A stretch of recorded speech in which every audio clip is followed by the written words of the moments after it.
einhvern veginn þegar læknirinn var að útskýra þetta fyrir okkur hjónunum hversu alvarlegt þetta væri og kona mín spurði á hann bara 10 ár eftir og læknirinn segi já, nei, já, 5, nei, við mælum þetta krabbamein í mánuðum, sagði hann við hana.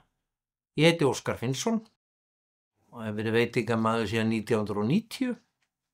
Ég tók þá ákvörðun mjög snemma að ég skildi gera allt sem ég gæti gert til þess að fá að vera hérna lengur.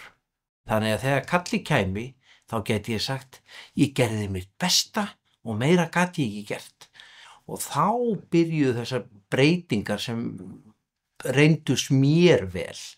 Laga mataræðið mitt, þannig að taka sykurinn út og bara það sem ég borða dagsdaglega og þurfti þá að synja mér náttúrulega allt sem ég þótti gott og í raun og veru í tæp 2 ár þá borðaði ég næstum því bara eitthvað sem ég langaði ekki í. Aukaverkanir að ég hætti að borða sykurinn eru náttúrulega maður grennist bara. Það bara dásamlegt líka. Ég fór alltaf í ræktina. Auðvitað var ég ekki að lyfta stóru lóðuna sem strákarnir mínu voru að lyfta þess að ég var að æfa með.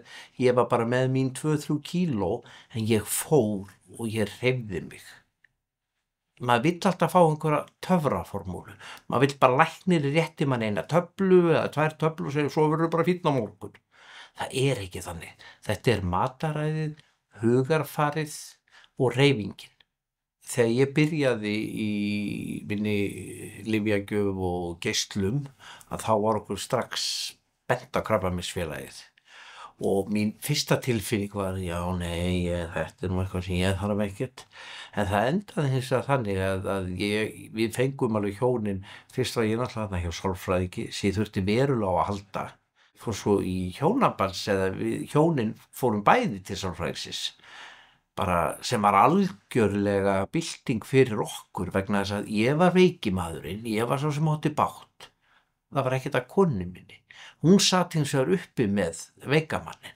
Það sem hefur gefið mér rosalega mikið þessari baráttu, bæði jákvæðni og styrk og svona frelsi, er að kona mín og börnin mín eiga veitingastað. Og þar hef ég fengið að vera svona flest hádegi í vikunni að hjálpa þeim, fylla vatnsflöskur, hreinsa borðin, gera gagn, vera til staðar og vera hluti af einhverju. Ég þarf ekkert að fara í allar þessar utanlandsferðir eða eitthvað sem er að fá að vera með fjölskyldunni sínu, að gera eitthvað sem ég er búin að gera alla ævi, það er að vera innan um fólk og þjónusta fólki. Það er bara það sem gefur mig kraft og styrk.